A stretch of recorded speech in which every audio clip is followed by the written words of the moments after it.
Hello everyone, कैसे हैं आप सभी। तो ये आपकी क्लास 6 की सोशल साइंस की बुक है। क्लास 6 की सोशल साइंस की बुक है जिसका हम चैप्टर नंबर 1 करेंगे। इससे पहले मैं 2 क्लासेस आपकी ले चुकी हूँ। फर्स्ट आपकी हुई थी इंट्रोडक्टरी क्लास, जिसमें मैंने आपको इस बुक के बारे में पूरा इंट्रोडक्शन दिया था, किस तरीके की ये बुक है और इसमें क्या क्या थीम्स डिवाइड हैं। जो उससे जो नेक्स्ट वाली क्लास हुई थी उसमें जितनी भी थीम थी, 5 थीम्स, उनके बारे में हमने थोड़ा सा डिटेल में डिस्कस किया था। तो ये आपकी थीम ए है। यहाँ पर मैं आपको लिख देती हूँ, ये आपकी आ जाती है थीम ए। थीम है आपकी ज्योग्राफी से। ठीक है, ये क्या है आपकी, ये ज्योग्राफी से रिलेटेड है। इसका चैप्टर नंबर 1 हम आज स्टार्ट कर रहे हैं, जिसका नाम है लोकेटिंग प्लेसेस ऑन द अर्थ। के अर्थ पर जितने भी प्लेसेस हैं आप उनको कैसे फाइंड आउट करते हैं, वो सारी चीज़ें ये यहाँ पर इसमें आप समझेंगे। ये चैप्टर काफ़ी बड़ा है तो इसको 2 पार्ट्स में हम डिवाइड करेंगे। फर्स्ट में आप ये समझेंगे मैप के बारे में कि जगह को कैसे फाइंड आउट करते हैं। दूसरा एक इसमें आएगा जो कमिंग इसका पार्ट होगा, ये इसका पार्ट 1 होगा। ठीक है, पार्ट 2 जो इसका होगा उसमें आप लैटिट्यूड और लॉन्गिट्यूड के बारे में समझेंगे। आपने देखा होगा कि सीटेट में आजकल एक क्वेश्चन आता है टाइम को फाइंड आउट करने का, कि अगर यहाँ पर इस समय इतना बजा है तो दूसरी जगह पर उस टाइम पर कितने बजे होंगे। तो वो आप किस तरीके से कैलकुलेट करेंगे और क्या सारी चीज़ें होगी लैटिट्यूड और लॉन्गिट्यूड से रिलेटेड, क्योंकि हर साल एक क्वेश्चन आता ही आता है। वो मैं आपको नेक्स्ट वीडियो में क्लियर करूँगी। ठीक है, तो स्टार्ट करते हैं चैप्टर को। The globe of the earth stands in space made up of water, earth, fire and air and is spherical. It is surrounded by all creatures,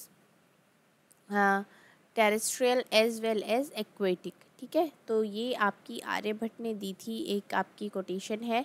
ये यहाँ पर आप देख सकते हैं इस मैप को। क्या आपको इसमें कुछ समझ में आ रहा है? नहीं आ रहा ना कुछ भी समझ में, अभी आप देखेंगे तो इसमें कुछ क्वेश्चंस हैं जो इसको देखने के बाद आपके माइंड में आते हैं कि what is a map, map क्या होता है, कैसे हम उसको यूज़ करते हैं, what are its main components, उसके क्या क्या होते हैं, कोऑर्डिनेट्स क्या होते हैं, how can latitude and latitude longitude be use to mark any location on the earth. अगर अर्थ पर कोई भी लोकेशन है तो उसको लैटिट्यूड और लॉन्गिट्यूड से हम कैसे मार्क कर सकते हैं। How are local time and standard time related to latitude, और लोकल टाइम जो होता है और स्टैंडर्ड टाइम होता है वो लैटिट्यूड लॉन्गिट्यूड से कैसे रिलेटेड होता है। ठीक है, अब यहाँ पर आपको एक इमेजिन करना है that you are visiting a city. आप एक सिटी में विजिट कर रहे हैं first time. How would you find the places you want to visit, और तो आप उस जगह को कैसे ढूंढेंगे जहाँ पर आपको जाना है। आप लोकल पर्सन से हेल्प ले सकते हैं। And you look might at a map of the city, और आप उस सिटी का मैप देख सकते हैं। इन प्रीवियस ग्रेड, पहले की टाइम में, you learn a little about maps के बारे में आपने जाना था, और लेकिन इस चैप्टर में we will study them in more detail. अब मैप के बारे में आप थोड़ा डिटेल में जानेंगे। अब ये गेम है एक तरीके का। Examine the map on this small city. Imagine that you just got off a train at the railway station. यहाँ से आप रेलवे स्टेशन से उतरे हैं and you want to visit the bank marked on the map. Bank यहाँ पर देखते हैं आपका कहाँ पर है, ये है आपका बैंक। यहाँ आपको जाना है विच वे यू वुड गो। ठीक है, कौन से रास्ते से आप यहाँ पर जाएंगे। आप यहाँ से उतर के भाई ट्रेन से यहाँ पे उतरे, यहाँ से भी ऐसे करके जा सकते हैं। ठीक है, और आप एक ये वाला रास्ता भी ले सकते हैं ऐसे जाके। एक ये वाला भी, कौन सा रास्ता आपके लिए छोटा पड़ेगा वो भी डिसाइड करोगे आप। Are there other possible ways, क्या और कौन कौन से ऐसे रास्ते हैं जो अलग अलग हैं। Can you locate the public garden, public garden कहाँ पर है इसमें। और स्कूल हो गया, म्यूज़ियम हो गया, ये आपका स्कूल हो जाता है, ये आपका यहाँ पर म्यूज़ियम हो जाता है। This is where a map comes in handy. ठीक है, यहाँ पर एक और ये डायरेक्शन यहाँ पर दी हुई है। आपने एक और तरीके के क्वेश्चन देखे होंगे कि आपको एक जगह से दूसरी जगह पर जाना है। आप 4 किलोमीटर नॉर्थ में जाते हैं, फिर 4 किलोमीटर, फिर आप ईस्ट में चले जाते हैं, फिर आप साउथ में चले जाते हैं, फिर वहाँ तक चले जाते हैं, तो वहाँ से वहाँ तक की दूरी बताइए कितनी थी। तो इस तरीके के भी क्वेश्चंस आते हैं, वो आपके लिए यहाँ पर ईजी हो जाएंगे। North, east, south and west, ये कुछ मार्क हैं। A map is like a treasure guide. It shows you where things are and how to get to them. Notice the 4 arrow in the top right corner on the map. ये वाले जो arrows मैंने आपको अभी बताए थे, ये आपको नोटिस करने। We will soon see how they point to some specific direction and make map even more helpful, और ये मैप को और भी ज़्यादा हेल्पफुल किस तरीके से बनाते हैं। ठीक है, यहाँ पर देखते हैं लेट्स एक्सप्लोर, ये आपकी क्लास की एक्टिविटीज़ हैं जो कि क्लास में स्टूडेंट्स के लिए हैं। हम यहाँ पर सीटेट के एग्ज़ाम को फोकस कर रहे हैं, तो हम उसी चीज़ों पर ज़्यादा फोकस करेंगे जो हमारे एग्ज़ाम के पॉइंट ऑफ व्यू से इम्पॉर्टेंट है। अब आपका यहाँ पर आ जाता है a map and its component.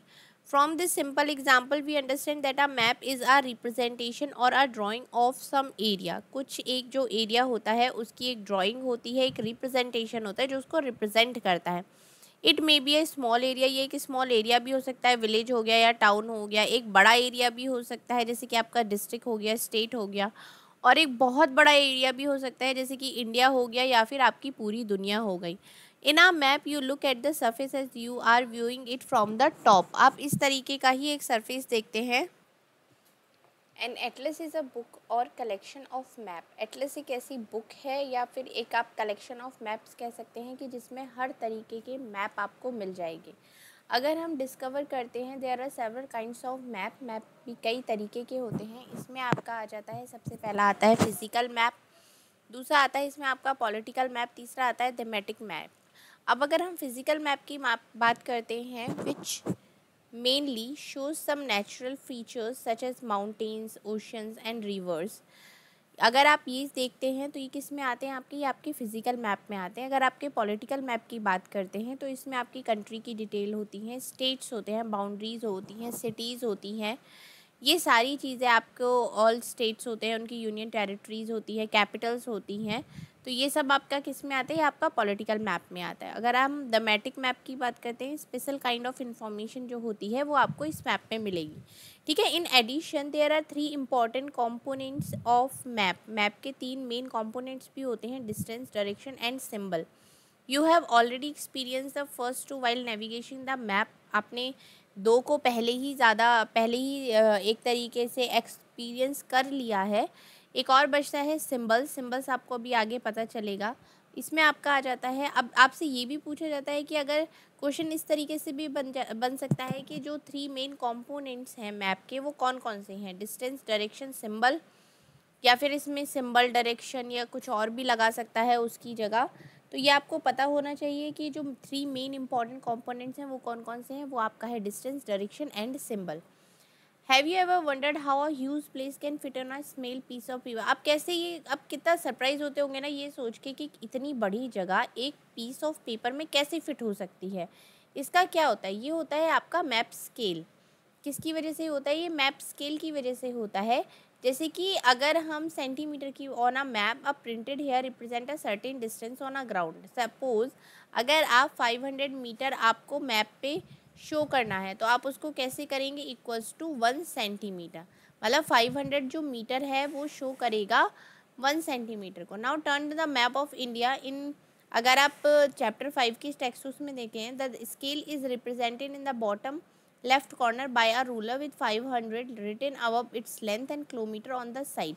यहाँ पर क्या होता है, आपकी लेंथ भी लिखी होती है, किलोमीटर्स भी लिखे होते हैं। आपको पता होता है कि अगर it simply means that its ruler which measure 2.5 centimeter in the printed map corresponds to 500 kilometers on the ground। अगर वहाँ पर 2.5 सेंटीमीटर लिखा, उसको एरिया को लगाया गया है, तो उस 2.5 सेंटीमीटर की जो एग्जैक्ट में जो लंबाई है वो क्या है, वो है 500 किलोमीटर्स है उसकी ग्राउंड पर एक्चुअल में। So the actual distance between 2 points represent on the map depends on the scale that the map is using। उस मैप में जो स्केल यूज़ हो रहा है उसके ऊपर वो डिस्टेंस डिपेंड करता है कि एक पर्टिकुलर स्पेसिफिक डिस्टेंस को उसने कितने सेंटीमीटर में शो किया है। ठीक है, ये एक्टिविटीज़ ही है जो कि स्कूल स्टूडेंट्स के लिए हैं। Let us return in the 4 arrows eight the top right of the small cities map. जो आपने स्मॉल सिटी का मैप था उसमें 4 एरोज आपने साइड में देखे थे, वो ये हैं। ये 4 मेन एरोज हैं, north, east, south and west. इसमें भी ये जो बीच में आप देखते हैं ये आपका आ जाता है नॉर्थ ईस्ट, यहाँ पर आपका आ जाता है साउथ ईस्ट, इधर आ जाता है आपका साउथ वेस्ट, और ये आपका आ जाता है नॉर्थ वेस्ट। ठीक है, दे पॉइंट्स टू 4 डायरेक्शंस में ये पॉइंट करते हैं, which are north at the top and moving clockwise. किस तरीके से ये क्लॉकवाइज मूव करता है, east, south, west. These are called the cardinal directions, also cardinal points. इनको क्या बोला जाता है, इनको कार्डिनल डायरेक्शंस कहा जाता है या फिर कार्डिनल पॉइंट्स कहा जाता है। Other than these intermediate directions are also used, और ये इंटरमीडिएट जो डायरेक्शंस हैं ये भी यूज़ होती हैं। ये कौन कौन सी होती है आपकी? North east, south east, south west and north west. Most map simply have an arrow marked with the letter N which points the north direction. कहीं कहीं पर ये होता है कि आपने देखा भी होगा, एन एक एरो करके मार्क होता है, वो क्या होता है? वो आपका नॉर्थ डायरेक्शन को मार्क कर रहा होता है। अब आपको एक्सप्लोर करना है, consider the map of a small city को दोबारा देखना है, identify the correct and incorrect statement in the list below. The market is north of the hospital. The museum is southeast of the bank. The railway station is northwest of the hospital. The lake is northwest of the apartment blocks. ठीक है, यहाँ पर इसमें ये एक activity है जिसमें आपको अपने स्कूल से लेके घर तक की डायरेक्शन का मैप देखना है। अब आती है बात सिंबल्स पर। Symbols are another important component of map. Simple एक और सिंबल्स जो है वो एक और बहुत ही इंपॉर्टेंट कंपोनेंट होता है। Our map has small drawing of actual buildings and a few other elements. हमारा जो मैप होता है उसमें जो ड्राइंग होती है एक्चुअल बिल्डिंग्स की और अदर एलिमेंट्स की, but there would not be enough space of the map to large city or a country to draw them all. अब उस मैप में इतनी ज़्यादा जगह तो हो नहीं सकती कि आप उसमें बिल्डिंग भी खड़ी करें, आप उसमें नदी भी बहा रहे हैं, आप उसमें ये सब भी कर रहे हैं। तो उसके क्या होता है, उसके लिए उसको रिप्रेजेंट करने के लिए कुछ सिंबल्स का यूज़ किया जाता है। Symbols for different kinds of building, different kinds of buildings के लिए यूज़ होता है। रेलवे स्टेशन के लिए यूज़ होता है, स्कूल के लिए, पोस्ट ऑफिस के लिए, roads, railway lines for natural elements के लिए, रिवर्स के लिए, pond, forest. In that way numerous details can be shown in the limited space available on the map. अब एक मैप है, इसमें बहुत ही कम स्पेस है, लेकिन आपको उस एरिया का आपको रेलवे स्टेशन भी बताना है, उसकी लेक भी बतानी है, उसका स्कूल भी बताना है, उसका फॉरेस्ट भी बताना है, वहाँ की ग्रास कहाँ पर है वो भी आपको शो करनी है। तो ये सब कुछ आप किस तरीके से शो करेंगे? सिंबल्स के थ्रू आप शो करते हैं, जिससे कि कम से कम स्पेस में आप ज़्यादा से ज़्यादा चीज़ों को दिखा पाए। To make maps more easily understood by a variety of users, map makers use specific symbols को यूज़ करते हैं map makers. Different countries use different set of symbols, हर कंट्री का अलग एक डिफरेंट सेट ऑफ सिंबल्स होता है। The survey of India, a government body, has fix the set of symbol for maps of India. अब government of India ने क्या किया, एक फिक्स कर दिया है, मतलब a small selection of them is shown. आपको यहाँ पर कुछ यहाँ पर दिख जाएगा, जैसे कि जो रेलवे लाइन है, रेलवे लाइन में भी आपका रेलवे स्टेशन हो गया, ये सब इनके अलग अलग तरीके से शो हो रहा है। आपका रोड में भी हो गया, आपका दो तरीके से रोड भी शो करी हुई है। बाउंड्रीज हैं आपकी, इंटरनेशनल, स्टेट, डिस्ट्रिक्ट। तो इंटरनेशनल है, स्टेट्स है, डिस्ट्रिक्ट है, तो किस तरीके से वो शो करी जाएगी। रिवर है, टैंक है, लेक है, तो ये सारी चीज़ें इस तरीके से ये सिंबल्स यहाँ पर है। अगर टेम्पल है तो ये सिंबल है, चर्च है, मॉस्क्यू है, और ये इन सब चीज़ों के लिए अलग अलग आपके सिंबल्स हैं। ठीक है, जैसे कि आपका पोस्ट ऑफिस हो गया, पोस्ट एंड टेलीग्राफ ऑफिस हो गया, पुलिस स्टेशन हो गया, इन सब के लिए भी आप ये यूज़ करेंगे। आप फिर ग्रेव यार्ड के लिए यूज़ करेंगे, ट्री ग्रास हो गया, इनके लिए आपके सिंबल्स हैं। तो यहाँ डिफरेंट टाइप्स ऑफ सिंबल्स हैं जो आप देख सकते हैं। अब आप समझते हैं कि मैपिंग द अर्थ पे जो मैपिंग होती है वो किस तरीके से होती है। Mapping the earth is a little more difficult because a planet is not a flat surface. जो हमारा प्लैनेट है वो एक फ्लैट सरफेस नहीं है, इसलिए जो उसकी मैपिंग है वो थोड़ी सी मुश्किल है। It nearly has a shape of a sphere, एक स्फेयर शेप की है। We say nearly because it is not a perfect sphere but is slightly flattened at the poles, और ये पोल्स पर थोड़ी सी चपटी है। However in practice we will consider it to be spherical, और अगर हम जब प्रैक्टिस करते हैं तो इसको किस तरीके से कंसीडर करते हैं कि स्फेरिकल शेप में हम इसको कंसीडर करते हैं। Representing a sphere accurately on a flat sheet of paper is not possible. आप किसी स्फेयर शेप को फ्लैट पेपर पे एक शो करें वो पॉसिबल नहीं है। To understand why peel and orange in such a way that you have just 3 or 4 large piece of the skin, then try and flatten them on a table. You will see that you cannot do it without tearing them or at the edges. इसमें यहाँ पर बताया गया है कि अगर आप एक ऑरेंज को पील करते हैं 3-4 पीसेस में और उसको फ्लैट करते हैं तो ऐसा नहीं हो पाएगा। उसके लिए आपको उसके जो एजेस हैं उनको टीयर करना पड़ेगा। नाउ कंसीडर अ ग्लोब, अगर आप ग्लोब को कंसीडर करते हैं which is a sphere on which a map is drawn. This may be a map of the earth, the moon, the planet Mars, the stars and the constellations in the sky etcetera. जितने भी physical objects हैं like one shown in a drawing on the next page is fair that is generally made of metal, plastic और cardboard से वो बनाए गए। जहाँ पर आप देख सकते हैं ग्लोब की बारे में बात हो रही है। Here we will study the globe representing the earth geography. जो ग्लोब होता है वो अर्थ को ज्योग्राफिकली प्रेजेंट करता है, because the globe and the earth have the same spherical shape. जो अर्थ की शेप होती है वही आपकी ग्लोब की होती है। Globe will better represent the geography of the earth than a flat map. Let us now explore some of its features. अब इसके और कुछ फीचर्स को एक्सप्लोर करते हैं। जैसे कि इसमें सबसे पहला आपका आ जाता है understanding coordinates. Imagine a big market in a city or a town with neat rows or shop all the same size. You want to meet a friend at a stationery shop inside the market, but your friend does not know where the shop is, so you would give directions like meet me at 6 p.m. at the 7th shop in the 5th row from the entrance. आप एक market में हैं, वहाँ पर सारी shop एक ही size की हैं, सेम रो में हैं, तो आप अपने फ्रेंड को कैसे बताएंगे? आप बताएंगे कि भाई आपको कैसे आना है, 6 बजे मुझसे मिलना है, 7th शॉप है और 5th रो की है वो एंट्रेंस से जब आप आएंगे। This will allow your friend to precisely determine your location. तो ये क्या करेगा, ये इससे आपका friend. Now consider a chess board. अगर आप किसी चेस बोर्ड को कंसिडर करते हैं, to record moves by advance players, letters are placed alongside the main piece from A to H. See the image. यहाँ पर आप देख सकते हैं ये एक चेस बोर्ड है।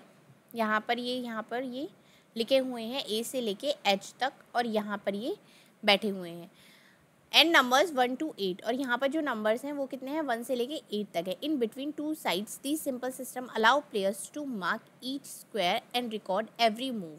अब क्या है, ये अलाउ करता है प्लेयर्स को हर स्क्वायर को मार्क करने के लिए और रिकॉर्ड करने के लिए उनकी मूव को। आप देख सकते हैं ना, ये स्क्वायर शेप है यहाँ पर। हैंस द वाइट साइड है just open the game by moving the queen's pawn 2 squares forward, very common opening. अगर आप यहाँ से ये हट जाता है ये एक प्यादा, तो क्या होता है, ये क्वीन तक भी आपको चेकमेट कैसे कर सकते हैं। So the pawn is said to have moved from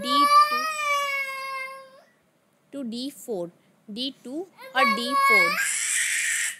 तो यहाँ पर आप देख सकते हैं कि D2 से लेके D4 तक उसको मूव करना होगा, ये आपका अगर क्वीन पे उसको जाना है तो। The system used in these 2 examples may be called a system of coordinates. ये जो 2 एग्जाम्पल्स हैं ये इसको क्या कहा जा सकता है, इनको कहा जाता है सिस्टम ऑफ कोऑर्डिनेट्स।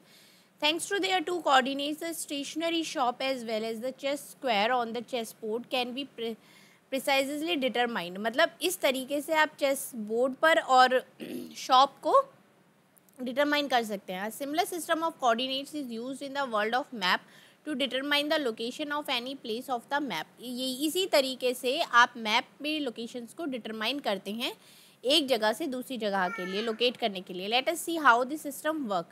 और किस तरीके से ये सब काम करता है ये आप आगे जानेंगे लैटिट्यूड्स एंड लॉन्गिट्यूड्स में।